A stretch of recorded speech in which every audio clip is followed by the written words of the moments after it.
Hi, I'm Joshua Quaid, the arts editor of the Daily Kansan, and I'm here with Jacob Sartorius. What up, everybody? He's got his concert in Kansas City at the Truman, this wonderful venue, and we just wanted to ask him a few questions. So, first I gotta ask, what's it like in being in Kansas City for the first time? It's really cool. I've gotten to meet so many different types of people. It's obviously really, really cold here. I walked out of the bus this morning and I could see my own breath, and that's when I know that I gotta get a winter jacket. Yeah, definitely. You're 15 years old, and you're a star. How do you handle that stardom, like kind of dealing with this childhood and then also being a star and an inspiration for many people? It's just like you gotta have like a good balance between like career and just a normal life, and I think that like it's really important to just maintain that balance, because there's so many people that like get too caught up in like the famous side of things, and then they kind of have struggles with their ego and like how everybody perceives them, and like I think it's important to just remember like who you are and your roots, and stay yourself and not change for anybody else. You mentioned your roots. How did you originally start this fame to grow into a pop star? It started on social media. It started with Vine.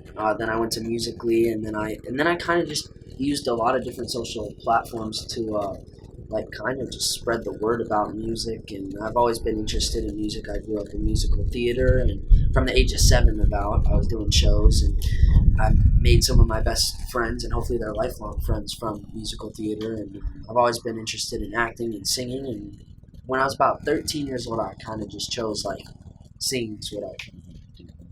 Yeah. Musical theater. What was your favorite show that you did?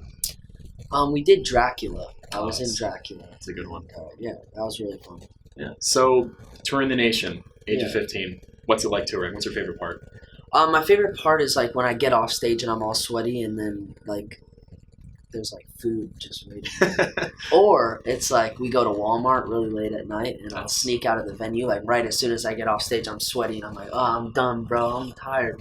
And then they'll like, we'll just go straight to Walmart, go out, have fun. Yeah. Sneak out. Yeah. Definitely, that's a good one. Do you have anything that you support? Any like charities or? Yeah. Definitely. I'm working actually right now with Stomp Out Bullying. It's a campaign against bullying, and I think I'm pretty much not the face, but I'm definitely working with them, and I made a contribution to their charity, and I'm going to be speaking at some of their events. So I'm working a lot with the anti-bullying message, because it's something that I've dealt with and so many other people have. Whether it's online, through social media nowadays, or through just in school. And I left school at the age of about 12 or 13 just because of bullying. And I think that there's so many other people that are in the position that I was in, and some have it way worse than I had it. So it just depends, and I think that bullying is just something that hopefully needs to stop over time, and I'm going to do whatever I can to say whatever I can to stop that bullying. Definitely. You mentioned leaving school at the age of 12, 13. Was that mainly because of bullying, or did it have anything to do with your growing stardom? It was a mixture of both, but I think that the bullying happened because of where I chose to go as with my career, because I chose to just do musical theater and just be different. I wasn't on like the football team, or I wasn't like the jock, or like I wasn't walking around like, yeah, look at me, I'm on the soccer team. No. I played basketball growing up until I was about 13 also, and I love sports and everything, but I didn't leave school because of just bullying, but it was a mixture of both. I just had different interests. What would you say inspires your music? Just real life stuff. I have a song with Black Bear that came out about, I would say 2 months ago, or 3 months ago probably now. It's called Hit Me Back, and how that pretty much started was he sent me a text. Actually, he sent me a DM on Twitter. He's kind of trolling me. He was like, you want to hop on my album? And I was like, I'm down, bro. And so then he gave me his number, and he was just messing around. But then he realized that I was actually serious. Like, no, I want to work with you. Like, he's written songs for Bieber and so many other people with Mike Posner, and a great writing group. So I texted him, and I went to his house, and we were just like chilling there. We had nothing to write about. He had some chords on the piano. That was about it. Yeah. Then he pulled out the acoustic guitar and started just playing these chords. I was like, dun dun dun dun dun, dun. And that's how it pretty much came about. And then my sister called me while he was messing around with the guitar and was like, how come you never call me? She's at college like you guys.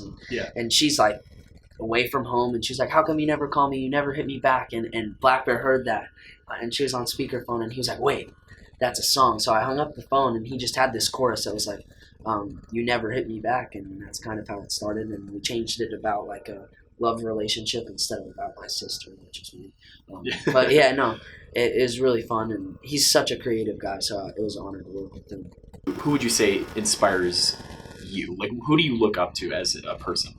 I look up to Black Bear a lot, just because of like the career he has and how different he is and his brand and everything. But I look up to like Justin Timberlake, Bruno Mars, Prince. My dad went to high school with Prince.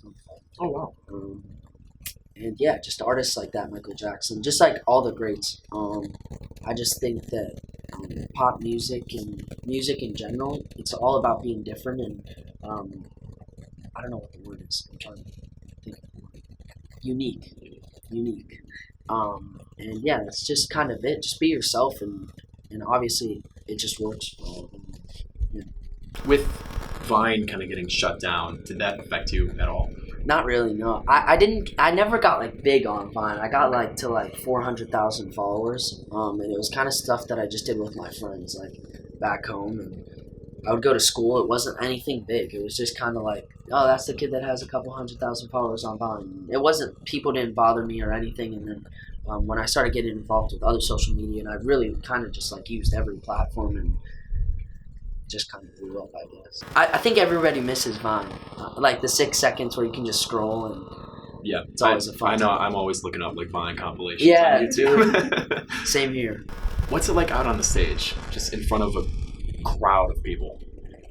It's definitely like the first show of tour is always like kind of getting like a dusty book on the shelf and like kind of brushing it off because I mean I hadn't been on tour in about 2 months, so this is my second headlining world tour, and it's kind of like taking a book and just like dusting it off. The first show is really awkward. It's kind of like figuring out, I have a whole new EP out, how to put the songs in this set, mix them with my old songs and make it seem kind of organic and cool. And we've been in rehearsals and like they've tried to get me to have movement coaches, but I've never been a fan of that just because I like to be authentic to myself and not have like robotic moves on stage. Kind of like Drake, honestly. Like Drake is so authentic and just himself on stage. But yeah, no, it was kind of hard to kick it off at first, and now I'm so used to this set. Like once you do it, I think about 5 times to 10 times, then you start really kind of just fitting right in that pocket and knowing all the songs drop, know the cues, and like know where to be when they bring out the mic stand for me when I go up on the platform, grab the acoustic, get the electric. It's like you kind of just get it all. If you had to perform, or if you could perform with anyone, who would it be? Like alongside? Yeah, alongside. I would say Ed Sheeran. Just because he's such a good songwriter, and I'd love to work with him songwriting-wise, and also on stage, his presence is cool. He brings out, he has the extra small guitar. Yeah. Yeah, Ed Sheeran, definitely. You've reached this point, but would you say that, I mean, you're not done. This isn't your end goal. What would you say your end goal is? I'd say about 5 to 10 years from now, hopefully I still have a music career going and just keep working on my songwriting, because that's like a big thing for me is just writing down ideas. I have a journal in my backpack, and whenever I think of any concepts, ideas, just thoughts, it doesn't have to rhyme or anything weird like that. It's more just like putting out whatever I'm thinking, and then I bring it into songwriting sessions with other writers. So I think I want to eventually be a songwriter just for other people, actually. Yeah. So that's kind of the goal, work on engineering other people and just kind of learn more about music and learn more instruments and just be more talented, I guess, as a person. Do your parents go on tour with you? Yeah, I normally have one, if not both. My mom's on tour right now. She has like family here. Okay. So everywhere we go, she just has friends. Sometimes she'll bring her friends on tour. Yeah. And just like come chill. It's like, it's pretty fun, and everybody just has a good time. It's pretty relaxed. Definitely. What do they think about it? I mean, you touring at the age of 15? I think they're definitely like, whoa, what the heck? But I always had this dream. I mean, when I auditioned for America's Got Talent at the age of like 10. I used to rap Ice Ice Baby by Vanilla Ice, nice. nonstop. There's videos online. You just look it up. I'm not a good rapper, but there's videos of me in my basketball uniform. I'd come home from practice and just start busting out the Ice Ice Baby. And I always was interested in music and dancing and singing and acting, and this whole entertainment industry. What would you say was the hardest point getting to at this point in this career? What did you have to deal with?